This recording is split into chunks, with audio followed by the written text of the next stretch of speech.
방금 여러분 좀 옛날 스타일이죠. 40년 전에 CCM 가요 하나를 들었습니다. 금관의 예수라는 노래인데요. 원래 이렇게 노래를 못 부르는 분이 부른 건 아닌데 양현 씨가 이 노래를 많이 불렀습니다. 양현 씨의 노래로 제가 틀라 그랬는데 그게 가사가 밑에 뜨질 않아요.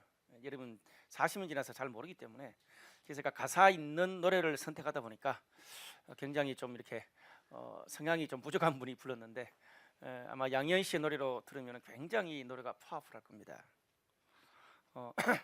제가 오늘 응답하라 1970년대를 잠깐 이야기하려고 합니다. 방금 여러분이 들으셨던 이 노래는 1973년에 여러분 혹시 그 아침 이슬이라는 노래 잘 모르시죠? 알아요? 예. 저희 시절에 뭐 이렇게 데모하고 그럴 때 항상 불렀던 노래가 아침 이슬입니다. 그 아침 이슬이라는 노래를 만들었던 김민기 씨가 작곡한 노래가 금관의 예수입니다. 근데 이 노래는 원래 곡명은 오 주여 이제는 여기에입니다. 근데 왜 금관의 예수가 됐냐?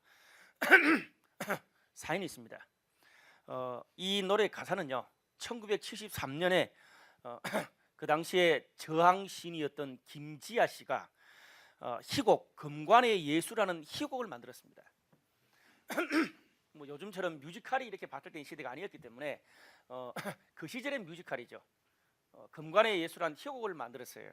거기에 처음 나오는 시가 바로 오늘 이 노래 가사입니다. 이 희곡은요 내용이 이렇습니다.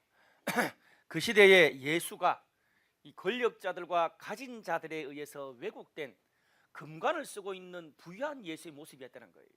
그게 아니라 성경에서 말하는 예수님은 연약하고 가난한 자들과 함께한 가시관을 쓰신 예수로 다시 예수의 모습, 교회의 모습이 돌아가야 된다. 그런 내용이 금관의 예수라는 희곡이었습니다. 당시 이 1972년에 10월 달에 1972년 10월은 우리 헌정사에 유례가 없었던 유신을 선포했던 그런 시기였습니다. 제4공화국인 유신 정권이 탄생한 그런 달이기도 합니다. 정부가 전국에 비상계엄을 선포하고 국회를 해산하고 정당 활동도 중지시키고 그리고 헌법의 일부 효력들도 그냥 무참하게 짓밟아 버렸어요. 그래서 박정희 대통령의 1인 독재 체제를 선포했습니다. 종신 체제죠. 그래서 당시 야당 대표였던 김대중 씨를 해외로 추방하고 가택연금하고 또 조금만 반대하는 그런 세력들은 전국 빨갱이로 다 몰아세웠습니다. 수많은 지성인들과 수많은 그런 학생들이 데모를 시작했습니다. 한국의 민주화 투쟁의 시작이 바로 1972년 10월의 유신 정권 이후부터입니다. 그런 분위기에서 그 다음 해에 금관의 예수라는 이 희곡이 전국 순회 공연을 한 거예요. 얼마나 난리가 났겠어요. 그것을 본 수많은 사람들, 대학생, 고등학생들까지 전국이 들끓었습니다. 이 곡을 만든 김민기 씨는 당시 서울에서 야학 조사를 하면서 인천에 도시 산업선교회에서 연극 공연을 하던 그런 사람이었습니다. 그런 그가 당시 민주화 투쟁의 지도자였던 이 원주에서 사역하고 계셨던 지학순 주교입니다. 신부님이죠. 지학순 주교를 돕기 위해서 원주로 가는 차 안에서 만든 작곡한 노래가 바로 금관의 예수입니다. 오 주여 이제는 여기에 그 노래입니다. 당연히 금지곡이 됐죠. 그 시절에. 근데 40년이 지났지만 저는 지금도 어젯밤에도 제가 이 노래를 양현 씨가 부른 노래를 몇 번이나 들었어요. 40년이 지난 지금도 이 노래만큼 이 시대의 고통의 문제와 예수 그리스도의 눈과 마음에 대해서 잘 대변해 준 그런 찬양, 그런 CCM이 없다고 저는 생각합니다. 여러분 요즘 찬양과 요즘 CCM, 요즘 예배에서 불려지는 노래 어떻습니까? 요즘 마크스가 그리고 YM 아주 집회를 많이 합니다. 근데 요즘 예배 찬양에는 하나님의 영광, 하나님의 사랑, 그리고 선교, 하나님의 통치에 대해서는 많이 나오는데 이 시대의 고통과 아픔의 문제, 가시관을 쓰신 예수 그리스도의 고난에 대해서는 거의 찾아올 수 없습니다. 왜 그렇습니까? 그 노래를 만드는 아티스트들의 가치가 중요한 겁니다. 아티스트들이 그런 하나님, 그런 신앙을 본인이 느껴봐야 그 아티스트들의 곡에 의해서 그런 노래가 불려질 수 있는 것입니다. 단순히 뭐 목사, 성도만 중요한 것이 아니라 이 자리에 아티스트들이 참 많습니다. 그 아티스트들이 어떤 하나님을 느끼고 있는가, 그것을 노래로 표현하는 거거든요. 여러분, 요즘 뭐 기독교가 성경의 본질적인 모습들을 많이 잃어버렸다, 그런 이야기를 하곤 합니다. 요즘 한국교회 기독교가 잃어버린 본래의 모습 중에 가장 큰 것 두 가지를 꼽으라면 뭐라고 이야기하고 싶으세요? 저는 개인적으로 한국교회가 잃어버린 가장 두 가지 모습은, 하나는 복음의 회복이라고 생각합니다. 성공과 개인의 축복을 주는 그런 복음에서 하나님의 은혜와 십자가의 복음을 회복해야 우리 크리스천과 한국교회가 다시 행복할 수 있습니다. 또 한 가지는 오늘 본문, 오늘 노래에 들었던 것처럼 소외되고 약한 자들과 함께하는 예수의 모습을 회복해야 됩니다. 예수 그리스도를 멋진 성전의 화려한 금관의 예수로 가두지 말고 시대의 아픔과 고통에 함께하고 그들이 친구가 되는 그런 예수 크리스찬 교회의 모습을 회복해야 되는 것이 가장 한국교회가 잃어버린 것 중에 또 한 가지입니다. 복음과 사회적인 잃어버린 거죠. 여러분, 소외되고 약한 사람들과 함께하는 것은 단순히 우리의 교회의 구제 프로그램이 아닙니다. 오늘 본문의 말씀을 통해서 그것이 신앙의 본질이다라는 그것을 이야기해주고 싶습니다. 정말 슬픈 게 뭔지 아십니까? 신앙의 본질인 정의와 사회적인 약자들을 향한 그런 관심이 이 한국 사회에서는 보수와 진보의 이데올로기로 화해버리고 말았습니다. 날려버리고 말았어요. 그래서 슬픈 거예요. 여러분, 우리가 정말 복음과 사회 정의를 온전히 회복할 때 반쪽짜리 복음에서 온전한 복음, 하나님 나라의 복음으로 우리가 우리 삶에서 또 이 땅에 선포할 수 있게 될 줄로 믿습니다. 오늘 말씀을 통해서 오늘 설교 한 편 듣고 기도 한 번 한다고 완전히 반쪽짜리 복음에서 온전한 복음으로 회복된다고 생각지는 않습니다. 그런데 우리의 생각과 가치가 바뀌는 그 첫 출발이 중요해요. 오늘 본문이 속해 있는 뒤에 사실 뭐 누가복음은 그냥 격까지 넣은 거고, 오늘 이사야서만 제가 집중적으로 강의하겠습니다. 누가복음까지 하기는 또 시간이 너무 제한되어 있으니까 나중에 하기로 약속하고 오늘 본문이 속해 있는 이사야서 말씀은 이 구약 성경에서 예수님과 복음에 대해서 가장 많이 깊게 이야기해주고 있는 책이 이사야서입니다. 신약 성경에 보면 그 예수님에 대해서 구약 성경에 대한 인용 구절이 참 많이 나와요, 그렇죠? 그런데 가장 구약 성경을 많이 인용하는 그 책이 이사야서입니다. 그래서 학자들은 이사야서를 구약의 로마서다, 복음을 아는 최고의 구약 성경이다, 그렇게 이야기를 합니다. 특별히 뭐 여러분이 간혹 잘 아는 이사야 53장, 고난받는 구원자 예수님의 모습, 고난받는 메시아의 모습, 거기서부터 시작해서 53장에서 66장까지는 우리 기독교 신앙의 백미, 가장 안고, 그렇죠? 가장 중요한 거라고 말할 수 있다는 거죠. 우리가 흔히 감동이 되어서 많은 사람들이 이렇게, 저도 이렇게 좀 감동이 돼서 외웠던 구절 중에도 이사야서가 참 많아요. 예를 들어 너희 모든 목마른 자들아 물로 나오라, 돈 없는 자도 오라, 너희는 와서 사 먹되 돈 없이 값 없이 와서 포도주와 젖을 사라. 또 너희는 여호와를 만날 만할 때에 찾아라, 가까이 계실 때에 그를 부르라. 악인은 그의 길을, 불의한 자는 그의 생각을 버리고 여호와께로 돌아오라. 그리하면 그가 긍휼히 여기시리라. 다 이사야서 말씀이에요. 참 이사야서는 우리 신앙의 구원의 복음에 대해서 잘 이야기해주고 있습니다. 그런데 우리가 많은 학자들도 마찬가지고 우리 성도들도 마찬가지인데, 이사야서 그러면 고난받는 종이신 예수님, 그리고 구원, 하나님의 복음, 이런 것만 생각합니다. 여러분, 그게 이사야서를 반쪽만 보는 거예요. 반쪽만 읽는 거예요. 왜냐하면 오늘 본문을 보세요. 사실 오늘 본문의 그 히브리어 표현은 욕입니다. 쌍욕입니다. 완전 까버리는 거예요. 제가 오늘 본문에 있는 느낌 그대로 설교하면 여러분 아마 10분도 못 들을 거예요. 오늘 이 본문은요, 복음 구원에 대해서 말하지 않습니다. 이사야서 1장입니다. 이제 처음 서문을 여는, 문 열고 들어가는 거기서부터 이사야 선지자는 소외된 약자들의 정의에 대해서 외면하는 크리스찬과 교회들에 대해서 너무나 충격적인 경고장을 날리고 있습니다. 욕을 날리고 있어요. 성경 전체에서 신앙의 이중성에 대해서 이렇게 대놓고 까고 욕하는 성경이 없을 것 같아요. 자, 오늘 이사야 그 본문 1장 11절에서 14절을 요약하면 이런 말씀이 나옵니다. 여호와께서 말씀하시되, 하나님이 이야기하는 거예요. 너희의 무수한 재물이 내게 무엇이 유익하뇨? 나는 수양의 번제와 살찐 짐승의 기름에 배불렀고 나는 수송아지나 어린 양이나 수렴소의 피를 기뻐하지 아니하노라. 이것을 누가 너희에게 요구했느냐? 내 마당만 밟을 뿐이니라. 헛된 재물을 다시 가져오지 말라. 분향은 내가 가증히 여기는 바요, 월삭과 안식일과 대회로 모이는 것도 그러하니 내 마음이 너희의 월삭과 정한 절기를 싫어하나니 그것이 내게 무거운 짐이라. 하나님이 지금 이런 말 하는 거예요. 무슨 말이에요? 나한테 예배 스톱 드리지 말라는 거예요.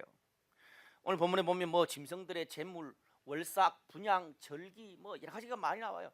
뭐 좀 어려운 본문 같은데 본문의 요지는 심플합니다. 너희들이 하나님의 앞에 열심을 낸다고 하는 그런 모든 유의 종교 행위, 이제 내가 질렸다, 싫다, 멈춰라, 그 말입니다. 오늘날로 말하면 어떻습니까? 너희가 매주 드리는 주일 예배, 또 다른 데서 드리는 금요 철야, 새벽기도, 큐티, 개인기도, 양육, 훈련, 성경공부, 부활절 행사, 전도 촉진잔치, 단기선교, 하나님을 위해서 한다고 하는 그런 모든 너희들의 종교행위 때리치라 이놈의 새끼들아, 역겹다 이야기예요. 이 성경은 그죠? 극렬하잖아요. 표현이. 누가 너희한테 그렇게 하라고 요구했냐? 마당만 밟을 뿐이다, 때리치워라 이 말입니다. 아무 효력 없다 나한테는. 여러분 충격이지 않습니까? 아니 이런 종교적인 행위가 없다면 우리가 하나님을 믿는다는 표시가 없잖아요. 하나님을 믿는 신앙생활에 이런 종교행위 다 빼고 나면, 이거 다 안 하고 나면 그럼 우리가 하나님과 어떻게 소통해요? 그런데도 하나님이 철퇴를 가하시는 거예요. 스톱!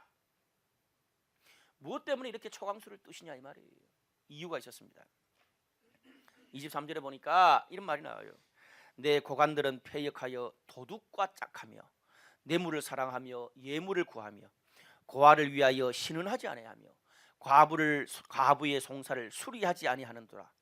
그러므로 주 만군의 여호와 이스라엘의 전능자가 말씀하시되, 내가 장차 내 대적에게 보응하여 내 원수에게 보복하리라. 하나님이 보복한대. 반드시 원수를 갚는데, 사랑의 하나님이. 여러분 전 세계의 유대인들만큼 신앙적이고 종교적인 그 행위와 의무를 너무나 칼같이 지킨 사람이 전 세계에 없어요. 그들은 성전에서 예배드리고 매일마다 종교적으로 하나님께 기도하고 말씀 보고 그런 모든 실천들을 거의 완벽하게 해냈던 사람들입니다. 지금도 그래요. 근데 오늘 예수님 하나님 말씀이 무슨 말입니까?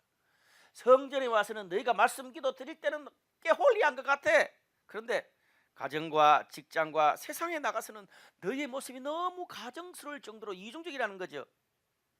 더 나아가 본질적으로 고아, 과부, 약자들의 외침과 정의에 대해서는 관심 자체가 없다는 거예요.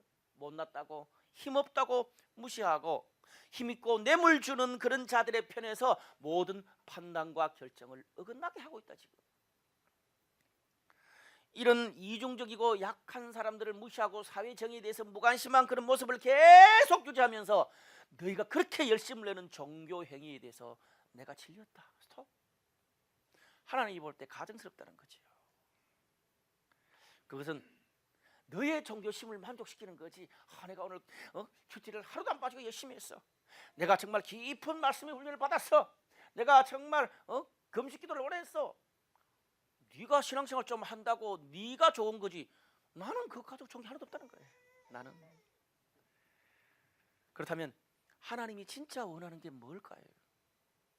우리 본문에서 인간이 원하는 종교적 행위와 하나님이 정말 원하는 행위가 배치되어서 전혀 다르게 나오고 있어요. 자, 하나님이 원하는 목록은 뭡니까? 16절과 17절. 너희는 스스로 씻으며 스스로 깨끗하게 하여 내 목전에서 너희 약한 행실을 버리며 악행을 거치고 선행을 배우며 정의를 구하며 학대받는 자를 도와주며 고아를 위하여 신원하며 과부를 위하여 변호하라 하셨느니라. 여러분 좀 정리해 보면 오늘 이 말씀을 스스로 씻고 깨끗하고 악한 행실을 버린다는 말은 뭡니까? 깨끗하게 살아라는 거예요. 거룩까지는 아니라도 깨끗하게 살아라. 그리고 학대받는 자, 고아, 과부를 돕고 변호하며 정의를 구하는 건 뭡니까? 사회적인 소수 약자들에게 정의를 행하라는 거예요. 깨끗한 건 뭐예요? 겉으로 보이는 모습과 안의 모습이 똑같다는 거예요. 교회에서의 모습과 밖에서의 모습이 똑같고 말씀 보고 기도할 때 성경 볼 때 모습과 그리고 정말 무시도 되는 약한 사람들과 앞에서의 모습이 똑같은 거, 그게 깨끗한 거예요. 또 한 가지는 약자들에 대한 정의를 이야기하고 있습니다. 25절에서 27절은 좀 더 우리를 고민하게 만드는 구절이에요. 내가 또 내 손을 네게 돌려 내 찌꺼기를 잿물로 씻듯이 녹여 청결하게 하며 내 혼잣물을 다 제하여 버리고 그러한 후에야 네가 의의 성읍이라 신실한 고을이라 불리리라. 마지막 말씀이 참 충격적이에요.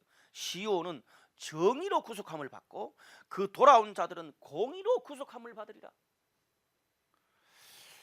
무슨 말입니까? 이런 이중적인 모습들이 녹아지고 없어져 가고 그리고 약자들에 대한 정의가 온전히 세워질 때 크리스찬과 교회가 진짜 바른 크리스찬과 교회라는 소리를 듣게 될 것이다. 하나님이 기뻐하시는 교회가 될 것이라는 거예요. 그리고 충격적인 말씀, 이스라엘 백성들 돌아오는 자들이 시온에서 공의와 정의로 구속함을 받게 될 거다. 여러분, 이거는요 굉장히 구약 성경에서 특별한 이야기입니다. 구원은 뭐로 받습니까? 믿어야 받지. 하나님을 믿고 예수를 믿어야 구원을 받는데 오늘 이 이사야서 말씀은 두 번씩이나 정의와 공의로 너희가 구속함을 받을 거라고 이야기를 하고 있습니다. 무슨 말입니까? 그만큼 신앙에 있어서 약자들에 대한 정의가 하나님 앞엔 중요한 복음과 버금갈 만한 중요한 기준이 된다는 걸 이야기해 주고 있어요. 그리고 성경도 사랑의 하나님만, 은혜의 하나님만 이야기해 준 게 아니거든요. 뭡니까? 공의의 하나님, 공평하신 하나님, 율법에 완전하신 하나님, 그 사랑의 하나님과 공의의 하나님이 완벽하게 조화를 이뤄야 진정한 신앙인이 될 수 있습니다. 그러니 우리 교회 다니는 사람들 중에도 입만 띄면 할렐루야, 하나님 뜻, 말씀, 기도, 주님께서 말씀하시는데 무슨 뭐 이야기 내일 놀러 갈래? 하나님께 물어보고 화장실 가는 것도 2층 가야 될지 3층 가야 될지 하나님한테 물어보지 그래. 할렐루야를 입에 달고 있는 홀리한 채 하는 그런 사람들 있습니다. 근데 직장 생활을 같이 해보고 같이 한 며칠 지내보면 어떻습니까? 밥맛이라 전혀 그렇지 않아. 입으로는 할렐루야하고 그렇게 말하는데 내 삶은 전혀 오늘 성경에서 말하는 종교 행위에 익숙한 모습만 있는 거지 내 삶의 공의, 내 삶의 진정한 사랑과 정의는 찾아볼 수 없다는 거죠. 상식이 안 통한다는 말이에요. 그래서 홀리한 사람들 요즘 주위에서 굉장히 싫어하는 것 같아요. 근데 그것도 극단이죠. 그렇죠? 홀리한 게 필요해요. 깨끗해지라 그랬잖아요. 여러분, 사람도 이런 이중적인 모습 체하는 사람을 싫어하는데 하나님이 얼마나 싫어하겠어요? 특별히 우리 블라이트 처치에서는 막 체하는 사람들을 굉장히 정하기 힘들어요.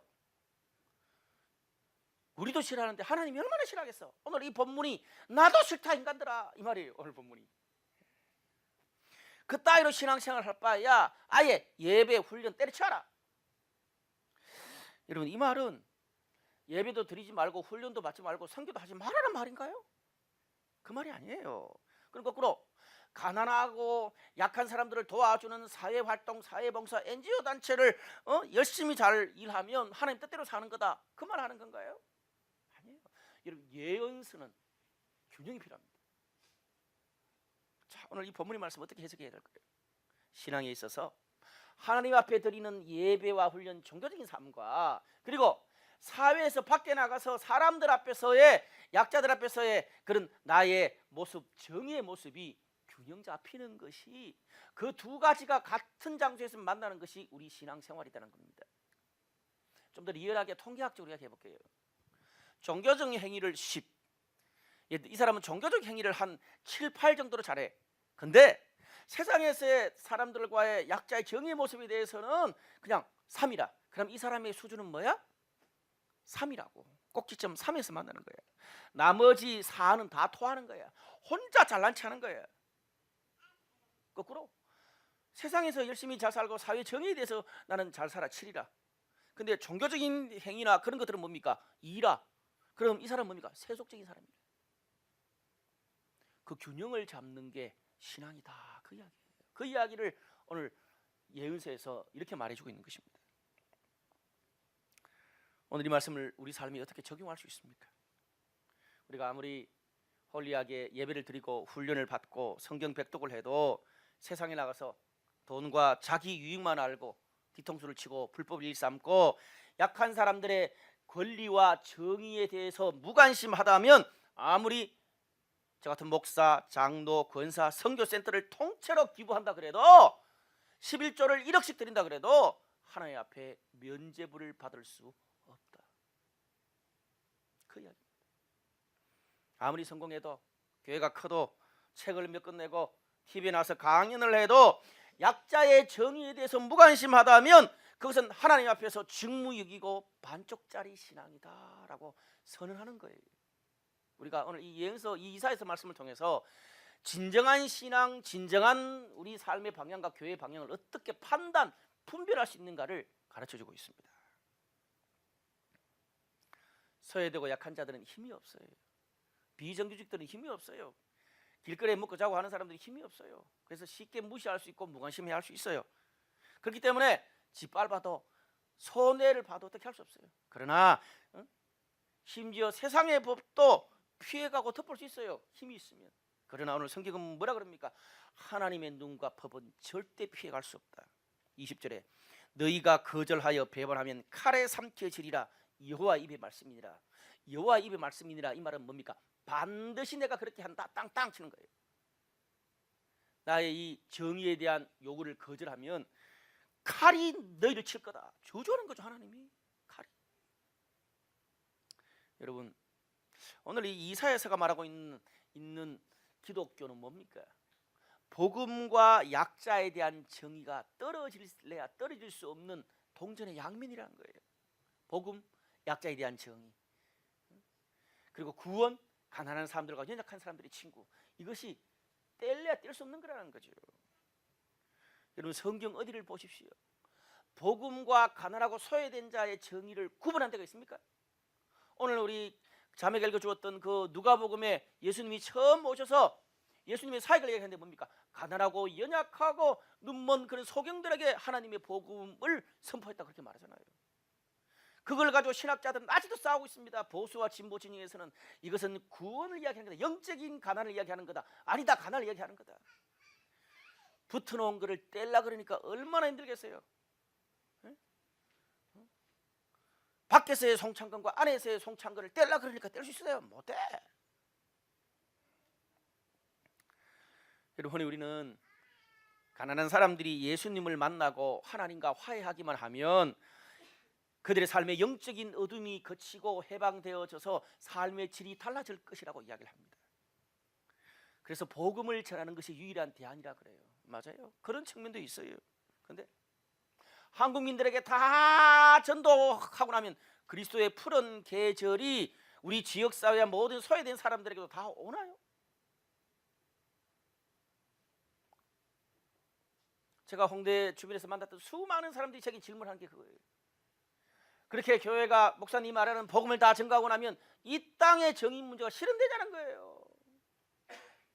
교세만 확장되지. 여러분, 좀 더 멋있는 말로 이 말을 표현하면, 여러분, 믿지 않는 한 사람이, 연약하고 가난하고 소외된 그냥 빌빌대는 그런 한 사람이 복음을 받아들이고 영혼의 구원을 받으면 비정규직이 저절로 정규직이 되고, 예수 믿은지 2년 만에 소년 소녀 가정들에게 도움의 손길이 빗발치고 재개발의 이름으로 쫓겨난 그런 사람들에게 임대 아파트가 저절로 막 떨어집니까? 막 떨어집니까? 성경은 절대 그렇게 말하지 않습니다. 소외되고 약한 사람들의 인권과 생존과 정의에 대해서 우리 주변에 있는 예수 믿는 사람들과 교회가 함께 힘을 합쳐서 정의와 공의가 생수같이 강같이 흘러가게 될 때 복음과 전도가 유일한 대안이 될 수 있다라고 얘기하는 거예요. 그 앞에 것을 다 빼고 나면요, 그 앞에 것을 다 빼고 복음과 전도가 유일한 대안이라 그럴 때는 눈 가리고 아웅이 되는 거예요. 왜? 하나님의 복음과 약한 자들을 향한 정의를 떼버리는 거니까. 중세 최고의 신학자였고 철학자였던 토마스 아퀴나스가 이런 말을 했습니다. 배고픔으로 죽어가는 사람에게는 가르침이 아니라 먹을 것을 줘야 된다. 배고픈 자에게는 그것이 진리요 정의다. 먹여놓고 그 다음에 복음을 전해야죠. 계속 제가 말씀드리는 건데, 복음과 약자들의 정의는 같이 가는 거지 뗄 수 없습니다. 어떤 이유로도 떼면 안 되는 거예요. 그것을 떼는 것만큼 비성경적이고 비복음적인 것이 없는 거예요. 여러분들 아직 잘 모를 수 있지만 저희들은 7, 80년대 데모하던 세대에서 저는 대학 시절을 보낸 사람 아닙니까? 그 시절에 전도와 사회 정의 이것 때문에 뗐다 붙이다가 얼마나 싸운지 모릅니다. 보수와 진보, 교회도 신학까지 나누어져서. 제가 돌아보니까 그게 얼마나 부질없는 짓을 하는 걸 알았습니다. 그때 누가 이런 걸 가르쳐 줬다니. 여러분, 우리가 많이 이야기하는 로마서 1장 16절 말씀, 복음은 모든 믿는 자들에게 구원을 주시는 하나님의 능력이 됩니다. 아멘. 복음은 모든 믿는 자를 구원하고 변화시키는 하나님의 능력입니다. 맞습니다. 그런데 그렇게 큰 복음의 능력을 가지고 있는 크리스찬과 교회가 한국에 20%가 넘는데 왜 이렇게 파워가 없냐 이거죠. 제가 묻는 게 아니에요. 안 믿는 사람들, 교회 안 다니는 사람들이 묻는 거지. 오히려 복음의 능력이라 그러는데 개독교라고 손가락질을 받고 있습니다. 그들이 아직 교회를 몰라서 그렇다. 여러분, 교회 안 다니는 사람들이 똑똑한 사람들이 더 많습니다. 왜 그럴까? 저는 이렇게 해석하고 싶어요. 오늘 본문의 근거에서 볼 때 사단은요, 복음의 능력을 조금도 건드리지 않습니다. 맞아, 믿음은 모든 하나님의 구원을 주는 복음의 능력이야. 그 복음의 능력을 조금도 의심하지 않게 합니다. 단지 하나만 살짝 바꿉니다. 어디에 집중합니까? 복음과 사회적인 약자들에 대한 정의를 어떤 방식으로든지 방법으로든지 떼어놓는데 에너지를 다 써요. 그러면 복음은 저절로 반쪽아리가 돼서 아무런 힘도 쓸 수 없거든. 신학 논쟁으로 떼놓고 보수 진보로 떼놓고 오만 수를 써서 종북이라는 그런 말로 또 떼놓고, 그러다 보니까 교회는 이러지도 못하고 저러지도 못하고 세상의 고통의 문제에 등을 돌리고 시멘트 건물 안에서만 모여가지고 우리끼리 은혜 받고 우리끼리 선교하는 거예요. 성경에서 말하는 예수님 교회의 모습이 아니게 된 거죠. 여러분, 그러면 복음의 능력이 저절로 반쪽아리가 되거든. 세상을 바꾸는 하나님의 능력이 됨이라 라고 말했던 복음이 개인의 만족과 영락을 위한 이기적인 복음으로 살짝 바뀌어버리는 거예요. 아무리 은혜 받고 능력으로 사람이 바뀌고 성도들이 수만 명이 돼도 내 동네와 지역사회 하나도 못 바꿔. 충격이죠. 사랑하는 여러분, 저는 오늘 여러분에게 설교하면서 앞으로 여러분의 삶 속에서 복음과 사회적인 약자에 대한 정의를 이분법으로 구분하지 마십시오. 구분하는 것 자체가 보수와 진보 이데올로기에 빠지는 것입니다. 복음은요, 가진 자들과 가난한 자들을 구분하지 않습니다. 가난하고 소외된 자들을 진정으로 돌본 사람들을 몇몇을 한번 살펴보십시오. 저는 요즘 그걸 자꾸 살펴보거든요. 어제는 제가 도로시 데이라는 그 여자, 도로시 데이의 고백에 대한 그 책을 쓴 아주 미국 최고의 사회적 정의에 대해서 도전했던 여인입니다. 한국에서 자꾸 그런 사람들을 보기 시작해요. 제가.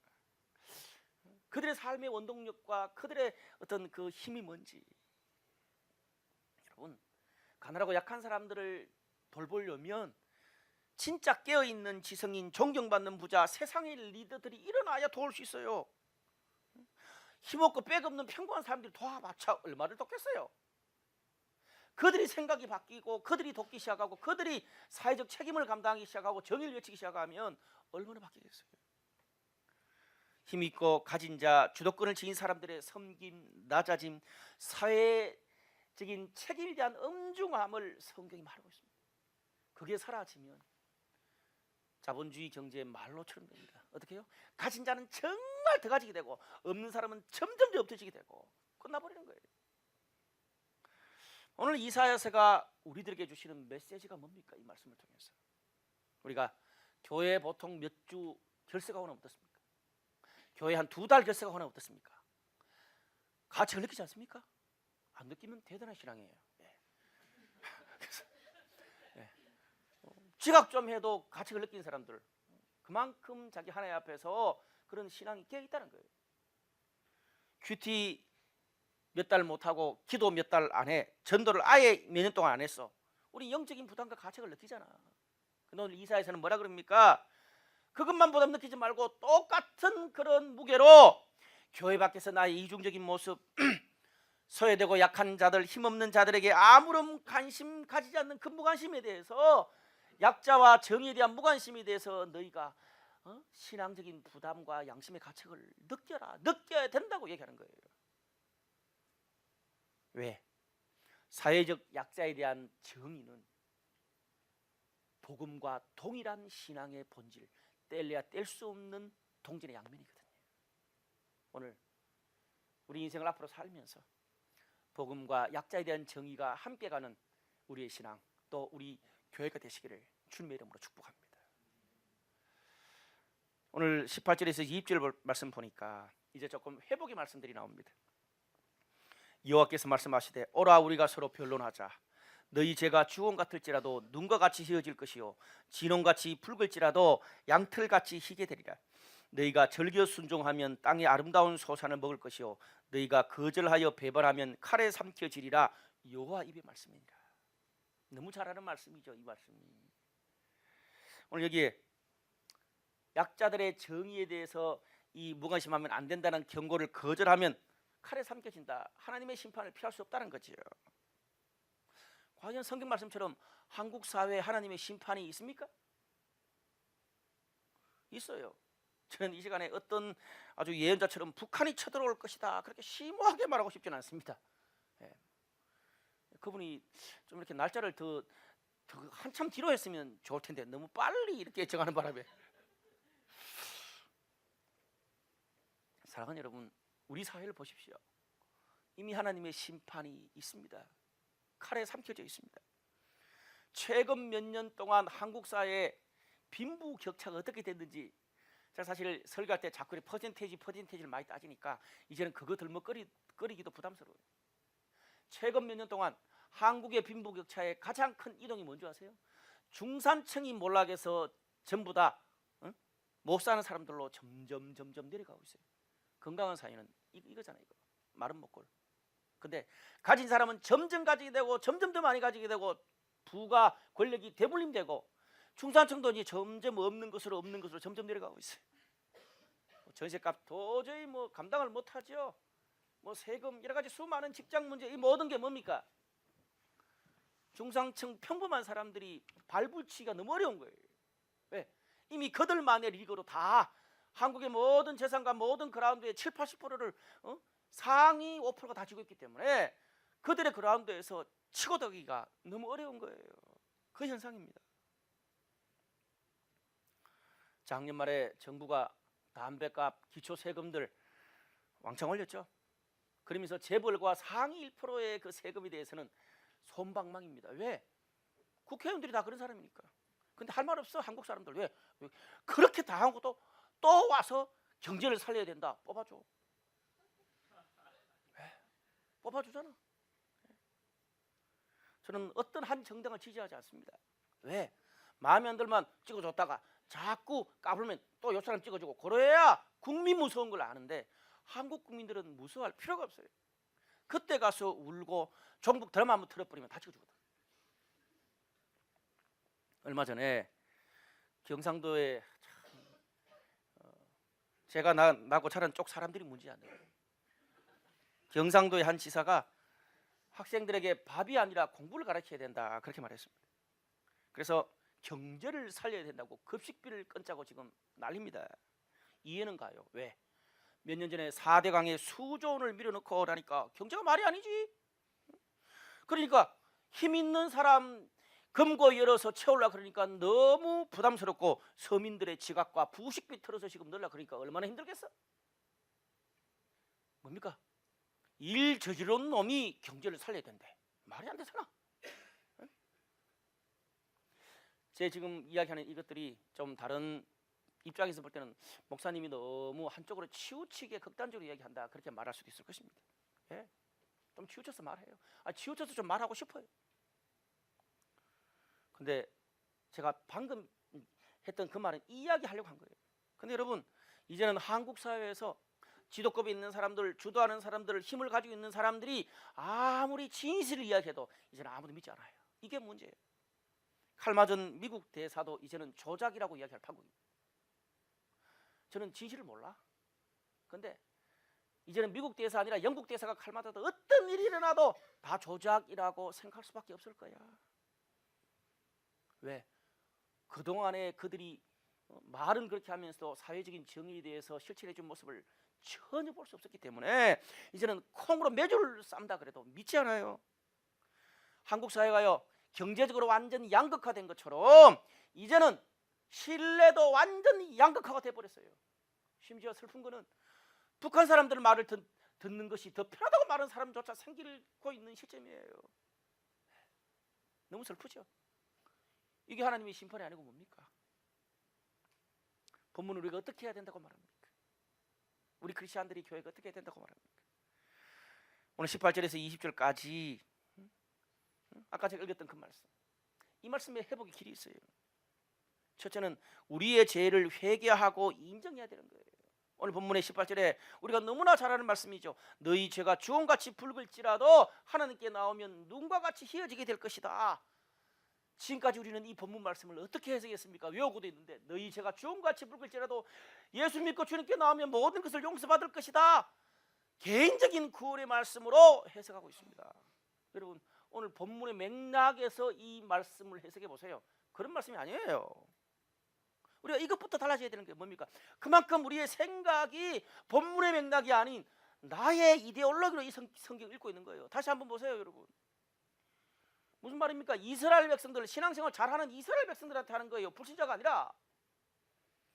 너희가 하나님을 믿고 교회에 너무나 잘 다니고 종교생활 그렇게 잘하면서도 개인의 영락과 축복에만 눈이 멀어가지고 사회적인 문제와 정의, 약자들에 대해서 무관심한 그 모든 죄를 하나님 앞에 나와서 회개하고 통해 자복해야 된다 그 말입니다. 오늘 이 말씀.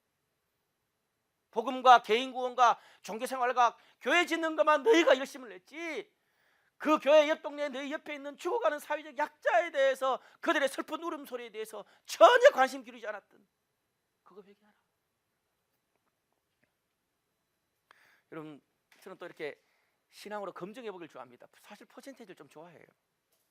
자 그럼 우리 삶 크게 한 세 가지로 나의 개인 삶, 나의 개인 삶의 문제에 집중하는 것, 또 하나는 종교적인 열심과 행위를 하는 것, 그리고 오늘 성경에 나오는 사회적인 정의와 약자에 대한 관심.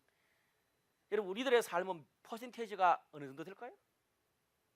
예를 들어 내 개인적인 문제에 집중하는 것과 종교 행위까지 다 합치고 사회적인까지 딱 두 개로 나누면 어때요? 나는 내 개인과 종교 6, 사회 정의 4입니다. 있어요? 7대3 있어요? 8대2 있어요? 9대1? 아니면 10대1일 수도 있어요. 저도 내가 생각해보니까 9대1, 8대2 정도라. 너무 부끄럽죠. 초라하죠. 솔직히 말하면 우리끼리 말하면 다음 주에 볼 영화나 TV 드라마 그리고 다운받을 음악 어느 헬스장에서 내가 헬스를 그 티켓을 끊을까 그리고 나이키 특별판이 언제 어느 가게에 왔더라 그것보다 사회적인 약자의 정의에 대해서 우리는 관심이 없습니다. 맞잖아요. 관심 없어요. 그런 우리들에게 오늘 폭탄을 터뜨리고 있는 말씀이 본문의 이사야 말씀이에요. 교회로 한번 싫은데 한번 점검해 보면 우리 블루라이트 교회의 훈련과 내가 속한 선교단체 사역에 사회 정의를 배우고 약자들을 섬기고 지속적으로 섬기는 일이 과연 몇 프로인가 생각해 보니까 거의 없더라고. 최근에 좀 몇 개 생긴 것밖에 없어. 부끄럽죠. 그래도 우리 교회 나은 편이에요. 이런 설교와 이런 글에도 관심을 계속 하니까 아직까지 그런 맛 수준이거든요. 사실 한국 교회는 어떻습니까? 정의라기보다는 그냥 보통 구제예요. 연말에 돈 왕창 모아가지고 배추 확 사주고 김장 확 담가주고 연탄 확 주고 이 끝이야. 저도 그 일 기획한다고 한 10여 년을 부목사했잖아.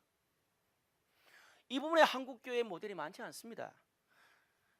정치와 이데올로기에 발목 붙잡히지 않으면서 정의의 모습을 꾸준히 복음과 함께 정의의 모습을 꾸준히 하는 그런 크리스천과 선교단체 교회의 모습이 잘 없어. 우리 시대에 만들어야 돼. 그게 우리 시대의 과제라. 저는 끼인 세대고 과거 시대는 고난의 시대에 교회만 세우면 되고 복음만 전하면 그리스도의 푸른 계절이 온다는 표준으로 살아왔어. 이제는 여러분의 세대는 뭡니까? 복음과 사회정의 같이 가야 돼. 우리의 예배, 찬양, 셀 사역, 교회 사역, 선교도 다 바뀌어야 돼. 여러분 제가 참 답답한 건 뭡니까? 우리 찬양 중에 전부 다 하나님의 이것을 덮으소서 그래서 어쩌라고? 예배가 회복되게 하소서. 끝이야. 뭡니까? 이것을 덮어서 예배만 회복되면 끝이야. 뭡니까? 이것을 덮으소서 예배가 회복되고 가난하고 고통받고 쫓기고 눈물 흘리고 있는 그 사람들을 덮으소서가 아이들인데 그게 안 되는 거야. 왜? 아직까지 내 신앙이 거기까지 도전받지도 못했고 가보지도 못했거든. 그런 노래가 나와야 돼. 제가 제일 몇 년 동안 고민한 게 뭔지 아세요? 가난하고 연약하고 소외된 자들과 함께하는 그런 예배를 부활절에는 아예 그냥 가서 그냥 저런 데가 드리고 싶어. 근데 또 여기 보수적인 분들이 많아서 그러고 나면 나를 종북이라고 이해할까 봐. 교회 안에서 우리 예배 가운데 너무 우리 예배가 그래. 성경에 나오는 예배는 그런 예배 아니야. 가난하고 연약하고 고난받는 사람들을 찾아가는 늘 찾아가는 말이 아니잖아. 4월 한 달 만에도 한 번은 좀 찾아갔으면 좋겠어. 그래서 제 동료 친구들 중에 그런 친구들이 꽤 많아. 다 데려가면 욕할 거고 몇몇 사람들하고 나중에 조용히 한 가보려고. 우리의 단기 선교도 받게 되지 않겠어요? 그래서 여러분 우리가 여름에 모도 같은 경우는 복음 사역과 관련돼서 교회를 섬기는 거고 청산도 가서는 지역 페스티벌을 같이 섬기는 거예요. 달라져야 돼요. 훈련도 마찬가지라 전부 다 구원, 성경, 신앙 이런 거 비전 이야기해 말고 사회적인 섬김 그리고 사회적 약자들에 대해서 우리가 그들을 지속적으로 섬기는 것을 위해서 어떻게 훈련해야 되냐 다 바꿔야 돼. 또 한 가지는 절겨 순종하면 땅이 아름다운 소산을 먹을 것이다 라는 말이 나와요. 무슨 말입니까? 기쁘게 순종하자는 게 절겨서 말씀 듣고 기쁘게 순종하는 게 낫냐 아니면 아예 말씀대로 칼 맞아가지고 완전 다 나자빠져가지고 구조조정해야 되는 게 낫냐 이거예요. 여러분 근데 우리가 다 알잖아요. 다 아는 이야기예요. 근데 왜 순종이 어렵죠? 이유가 있어요. 왜? 약자 정의의 문제가 너무 카테고리가 커. 맞잖아. 우리 여기 만나보면 거의 대부분의 사람들이 그런 관심이 있어. 근데 문제는 뭡니까? 다들 아마 그런 경험이 있을 거야. 나도 그런 경험이 몇 년 동안 있어. 우리가 매달 쪼개가지고 몇십만 원씩 몇만 원씩 기부 계속 몇 년 하고 한 달에 며칠을 달동네 산동네 방문하고 소년 가장 그렇게 도왔어. 그런데 밑빠진 독이 물붓기야. 더우나 안 더우나 똑같잖아. 그렇죠? 기부 하나 안 하나 똑같아. 오히려 관심을 가지고 할수록 나만 더 고통스럽고 그들의 아픔만 우리 구조만 너무 눈에 더 보여서 너무 힘들어. 그래서 밑빠진 독이 물붓기라 그냥 하다가 때려치우는 거예요. 근데 성경에 누가복음 16장에 보면 부자 나사로와 거지 나사로가 나와. 오늘 그 본문은 천국 이야기가 아니야. 여러분 부자 나사로가 왜 지옥 그 이야기를 보면 지옥 갔어. 왜 지옥 갔어? 예수를 안 믿어서? 아니야. 자기 문 앞에 있는 그 나사로한테 피파한 것도 아니야.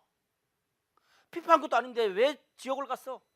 문 앞에 있는 손뻗으면 다 알만한 그 사회적 약자인 거지 나사로에 대해서 무관심이 있기 때문에 지옥 간 거야. 그거를 예화로 예수님이 드신 거예요. 사회적 약자와 이 정의에 대한 무관심은 구약 성경에서 예언서에서 말하는 가장 큰 죄입니다. 이스라엘에 믿음이 없어서 망한 거 아니야. 정의와 약자들에 대한 무관심 때문에 없어서 망했어. 여러분 오늘 다른 말씀 다 어려워서 잊어버리더라도 이거 하나 알고 가도 우리 신앙생활에 큰 전환이 일어날 줄로 믿습니다.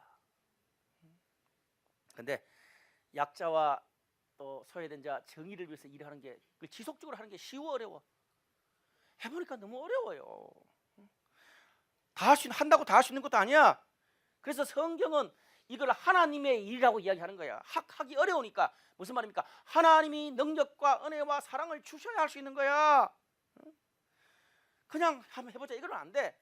우리 평생 내 인생의 비전과 가치가 되고 우리 셀의 비전 가치가 되고 우리 교회의 평생 비전 가치가 되어야 하나님이 특별한 은혜를 지속적으로 할 수 있는 능력을 계속 줘야 내가 힘들어 죽어도 그렇게 할 수 있는 거예요. 영성입니다 그거. 저는 우리 교회가 은혜와 능력, 말씀을 받아도 방향이 중요하다고 생각해요. 개인의 건강과 명예를 위해서 기도하고 영적으로 위로받는 나한테만 갖춰져 있는 그런 개인의 복음을 차원을 넘어서기를 바랍니다. 나의 이기심을 제어하고 사회 정의와 약자들의 무관심을 지속적으로 관심을 가지고 섬기고 헌신하기 위해서 은혜와 능력과 말씀을 지속적으로 받기를 주님의 이름으로 축복합니다. 극단적으로 말해서 말씀, 기도, 예배 왜 드리냐? 사회적 정의와 약자를 돌보라고 은혜 주시는 거예요. 아멘? 그게 아니라면 나를 위해 쓰는 거라 아무 소용없어. 프란치스코 교황이 한국 와서 이런 말을 했대요. 한마디가 저한테 꽂혔어요. 한국의 크리스찬과 교회가 풍요로움에 취해서 가난한 자를 잊어버리면 안 된다. 한국의 크리스찬과 교회가 풍요로움에 취해서 가난한 자들을 잊어버리면 안 된다. 오늘 이 말씀이 내 자신에게, 우리 셀에게, 우리 교회의 평생 비전같이 메시지가 되시기를 주님의 이름으로 축복합니다. 말씀의 결론을 맺을게요. 저는 사실 개인적으로 여러분 제 스타일 알잖아요. 사회 정의, 약자 스타일이 좀 안 맞아. 저는 문화, 먹고 노는 걸 좋아하는 사람이지. 근데 홍대 교회를 개척하고 외국을 갔다 와보고 주위 사람들이 도전을 받으면서 제가 한 3, 4년 지나면서 약자와 소외된 자를 위해서 교회가 정의를 하는 것이 얼마나 중요한지를 제가 깨닫게 되고 지난 한 2, 3년 동안 조용하게 준비해왔고 교회 하나씩 그렇게 자연스럽게 보니까 또 그쪽 사람들이 너무 막 급진적이고 극단적이라서 자연스럽게 은혜와 정의가 함께 가도록 준비를 해왔습니다. 그래서 다음 달 4월 한 달은 부활절이 끼어 있는 4월 한 달을 우리는 사순절이라 그래요. 다른 교회에서는 부활절에 따라 이게 이 날짜를 바꾸는데 저희는 그냥 4월 달로 고정했어요. 왜? 젊은이들은 그럼 헷갈려요. 그래서 4월 한 달을 사순절 기간 그렇게 해서 부활절 기간에 예수님이 나의 죄를 위해서 막 구원해 주셨다. 개인적으로 그 고통 때문에 울지 말고 어떻게?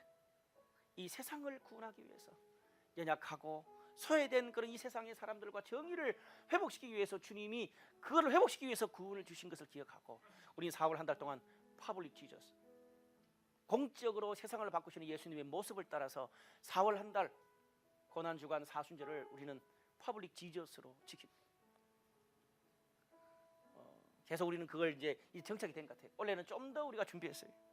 그래서 작년부터 같이 이렇게 이 사회 정의와 약자에 대한 것들을 같이 준비해왔던 퍼블릭 페이스 팀이 있습니다. 한 7, 8명 정도 되는 팀이 있습니다. 그 팀이 준비해가지고 두 가지 테마를 가지고 연구를 했어요. 하나는 청년 실업과 관련해서, 또 한 팀은 저소득층의 자녀 교육에 대해서 그들이 연구한 것을 이번 4월 중에 2주간 발표할 거예요. 성도 여러분과 같은 성도가 나와서 PPT를 발표하고 우리가 그것을 위해서 앞으로 어떻게 이 부분을 준비하고 돕고 교회가 나갈 건지 기도할 거예요. 셀에서. 아니 뭐 금식을 하는데 뭐 끓이고 있어야 금식을 하지. 그리고 또 한 주는 강남에서는 세월로 유가족 중에 한 분을 초대해서 그들의 아픔과 그들을 어떻게 도울지를 우리가 듣고, 우리 홍대는요 런인디를 할 거예요. 런인디가 뭐냐? 홍대 지역이 뭡니까? 예술 문화의 거리잖아요. 오늘 예술 문화의 거리에 맞는 필요를 좀 채우자는 그런 취지에서 우리 작년부터 했거든요. 그래서 저희가 이번 런인디는 이렇게 구성되어 있어요. 그 런인디 하는 우리 그 팀에서 나와서 그날 뜻으로 쉬어야 할 거예요.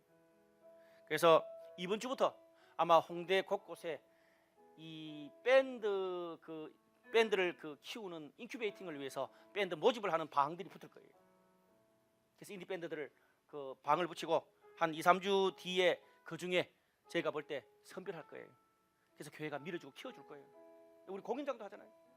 그래서 4월 우리 부활절 기간에 예배 후에 그 사람들 선별돼서 하는 공연도 하고, 그리고 쇼케이스도 만들어주고, 또 그리고 저희가 재정을 조금 더 우리가 좀 이렇게 좀 이렇게 더 이렇게 사용할 수 있다면 그분들에게 앨범도 제작할 수 있는 것까지 한번 도전해 보려고 그래요. 하나님 우리 주신 이 은혜와 사랑을 이 홍대 문화의 거리의 인디 밴드들에게 다시 돌려주려고 그래요. 지역 사회로. 저는 저희들이 2, 3년 첫발이 이제 올해부터 좀 점점 더 가셔야 될 겁니다. 앞으로 저는 우리 교회를 통해서 우리 셀에서 정말 이런 일들이 정말 우주처럼 더 많이, 여러분이 돕고 싶은데 더 많이 일어나면 저는 좀 돕고 싶어요. 목사가 앞장서 하는 거 아니거든요. 오늘 소외되고 약한 자들의 정의를 위해서 관심을 가지고 헌신한 우리 모두가 되시기를 주님의 이름으로 축복합니다.